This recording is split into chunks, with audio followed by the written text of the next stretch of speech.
ಎಲ್ರಿಗೂ ನಮಸ್ಕಾರ. ನಮ್ಮನೆ ಅಡುಗೆ ಚಾನಲ್ಗೆ ನಿಮ್ಮೆಲ್ರಿಗೂ ಸ್ವಾಗತ.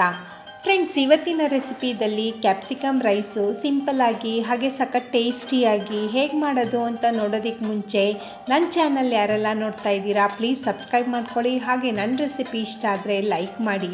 ಹೇಗೆ ಮಾಡೋದು ಅಂತ ನೋಡೋಣ. ಒಂದು ಬಾಣಲೆಗೆ 3 ಟೇಬಲ್ ಸ್ಪೂನು ಧನಿಯಾ ತೊಗೊಂಡಿದ್ದೀನಿ. ಧನಿಯಾ ಸ್ವಲ್ಪ ಕೆಂಪಿಗೆ ಫ್ರೈ ಮಾಡಿಕೊಂಡು ಸೈಡಿಗೆ ಎತ್ತಿಡಿ.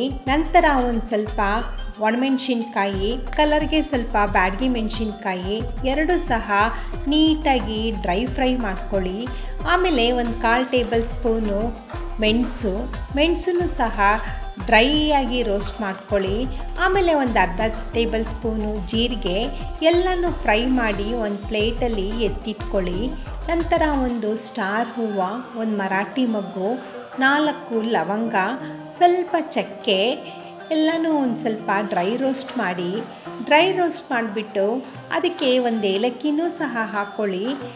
ಒಂದು 7ರಿಂದ 8 ಬೆಳ್ಳುಳ್ಳಿ, ಹಾಗೆ 1 ಇಂಚು ಶುಂಠಿ ಫ್ಲೇವರ್ಗೆ ಅದನ್ನು ಸಹ ಹಾಕ್ಕೊಂಡು ಡ್ರೈ ರೋಸ್ಟ್ ಮಾಡಿ ಎಲ್ಲನೂ ಎತ್ತಿಟ್ಕೊಳ್ಳಿ. ತಣ್ಣಗಾದ್ಮೇಲೆ ಒಂದು ಮಿಕ್ಸಿ ಜಾರಿಗೆ ಹಾಕಿ ಕೋರ್ಸಾಗಿ ಗ್ರೈಂಡ್ ಮಾಡ್ಕೊಳ್ಳಿ.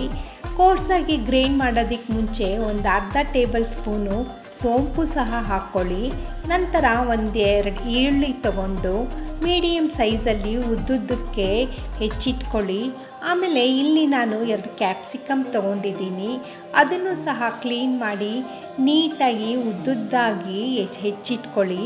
ಹಾಗೆ ಒಂದು ಬಾಣಲೆ ತಗೊಂಡು ಅದಕ್ಕೆ 7ರಿಂದ 8 ಟೇಬಲ್ ಸ್ಪೂನು ಎಣ್ಣೆ ಹಾಕಿ, ಎಣ್ಣೆ ಕಾದ ನಂತರ ಸ್ವಲ್ಪ ಸಾಸಿವೆ, ಹಾಗೆ ಕಡಲೆಬೇಳೆ, ಉದ್ದಿನಬೇಳೆ, ಹಾಗೆ ಸ್ವಲ್ಪ ಕಡಲೆಕಾಯಿ ಬೀಜನೂ ಹಾಕಿ ಮಕ್ಕಳಿಗೆ ಈ ಥರ ಮಾಡಿಕೊಟ್ರೆ ತುಂಬ ಚೆನ್ನಾಗಿರುತ್ತೆ. ಈ ರೆಸಿಪಿ ನೀವು ಬ್ರೇಕ್ಫಾಸ್ಟ್ಗೂ ಮಾಡ್ಕೊಬೋದು, ಸಂಜೆ ಡಿನ್ನರ್ಗೂ ಮಾಡ್ಕೊಬೋದು. ಕಡಲೆಕಾಯಿ ಬೀಜ ಬೇಕು ಅಂದರೆ ಹಾಕ್ಕೊಬೋದು, ಇಲ್ಲಾಂದರೆ ಸ್ಕಿಪ್ಪು ಮಾಡ್ಬೋದು. ಆಮೇಲೆ 2 ಎಸಳು ಕರಿಬೇವು ಅದನ್ನು ಸಹ ಹಾಕ್ಬಿಟ್ಟು ಒಗ್ಗರಣೆಗೆ ನೀಟಾಗಿ ಫ್ರೈ ಮಾಡ್ಕೊಳ್ಳಿ. ಹೆಚ್ಚಿಟ್ಕೊಂಡಿರೋ ಅಂಥ ಈರುಳ್ಳಿ ಅದನ್ನು ಹಾಕ್ಬಿಟ್ಟು ನೀಟಾಗಿ ಸ್ವಲ್ಪ ಕೆಂಪಗಾಗೋ ಥರ ಫ್ರೈ ಮಾಡ್ಕೊಳ್ಳಿ. ಅದು ಫ್ರೈ ಆಗೋ ಗ್ಯಾಪಲ್ಲಿ ಫ್ರೆಂಡ್ಸ್, ನನ್ನ ಚಾನಲ್ ಯಾರು ನೋಡ್ತಾ ಇದ್ದೀರಾ ಪ್ಲೀಸ್ ಸಬ್ಸ್ಕ್ರೈಬ್ ಮಾಡ್ಕೊಳ್ಳಿ. ಹಾಗೆ ನನ್ನ ರೆಸಿಪಿ ಇಷ್ಟ ಆದರೆ ಲೈಕ್ ಮಾಡಿ. ಒಂದು 1/4 ಟೇಬಲ್ ಸ್ಪೂನು ಅರಿಶಿನ ಅದನ್ನು ಹಾಕ್ಬಿಟ್ಟು ಹೆಚ್ಚಿಟ್ಕೊಂಡಿರೋ ಅಂಥ ಕ್ಯಾಪ್ಸಿಕಮ್ಮು ಅದನ್ನು ಸಹ ಹಾಕ್ಬಿಟ್ಟು ನೀಟಾಗಿ ಒಂದು ಸತಿ ಒಗ್ಗರಣೆಗೆ ಹೊಂದ್ಕೊಳ್ಳೋ ಥರ ಫ್ರೈ ಮಾಡ್ಕೊಳ್ಳಿ. ಹಾಗೆ 2 ಟೊಮೆಟೊ ಮೀಡಿಯಮ್ ಸೈಜಲ್ಲಿ ಸಣ್ಣಗೆ ಕಟ್ ಮಾಡಿಕೊಂಡು ಅದನ್ನು ಸಹ ಸೇರಿಸ್ಕೊಂಡು ನೀಟಾಗಿ ಹೊಂದ್ಕೊಳ್ಳೋ ಥರ ಫ್ರೈ ಮಾಡ್ಕೊಳ್ಳಿ. ಇಲ್ಲಿ ನಾವು ನೀರು ಹಾಕೋ ಅವಶ್ಯಕತೆ ಇರಲ್ಲ.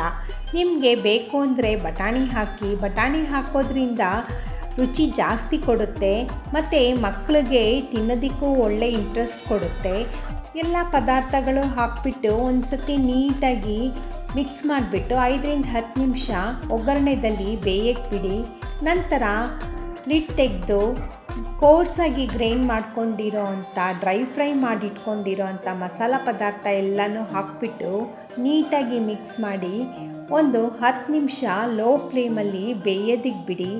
ನಂತರ ಅವಾಗವಾಗ ಚೆಕ್ ಮಾಡ್ತಾಯಿರಿ. ನಿಮಗೆ ನೀರಿನ ಅವಶ್ಯಕತೆ ಬೇಕು ಅಂದರೆ ಒಂದು ಸ್ವಲ್ಪ ಹಾಕಿ, ಜಾಸ್ತಿ ಹಾಕಕ್ಕೆ ಹೋಗಬೇಡಿ. ಯಾಕಂದರೆ ಇದು ಎಣ್ಣೆದಲ್ಲೇ ಫ್ರೈ ಆದರೆ ಒಳ್ಳೆ ಟೇಸ್ಟ್ ಕೊಡುತ್ತೆ, ಗೊಜ್ಜು ತುಂಬ ಚೆನ್ನಾಗಿ ಬರುತ್ತೆ. ಇಲ್ಲಿ ನಾನು ಆಲ್ರೆಡಿ ಬಿಳಿಯನ್ನು ಮಾಡಿ ಇಟ್ಕೊಂಡು ತಣ್ಣಗೆ ಮಾಡೋಕ್ಕೆ ಬಿಟ್ಟಿದ್ದೆ. ಆ ತಣ್ಣಗೆ ಮಾಡಿರೋ ಅಂಥ ಅನ್ನಕ್ಕೆ ಗೊಜ್ಜು ಎಷ್ಟು ಬೇಕಾಗುತ್ತೋ ಅಷ್ಟು ಹಾಕ್ಬಿಟ್ಟು ನೀಟಾಗಿ ಕಲಸಿದ್ರೆ ರೆಡಿಯಾಗಿದೆ ನೋಡಿ ಕ್ಯಾಪ್ಸಿಕಮ್ ರೈಸ್. ಫ್ರೆಂಡ್ಸ್, ನನ್ನ ಚಾನಲ್ ಪ್ಲೀಸ್ ಸಬ್ಸ್ಕ್ರೈಬ್ ಮಾಡ್ಕೊಳ್ಳಿ. ಹಾಗೆ ನನ್ನ ರೆಸಿಪಿ ಇಷ್ಟ ಆದರೆ ಲೈಕ್ ಮಾಡಿ, ಹೆಂಗಿದೆ ಅಂತ ಕಮೆಂಟ್ ಮಾಡಿ. Thank you.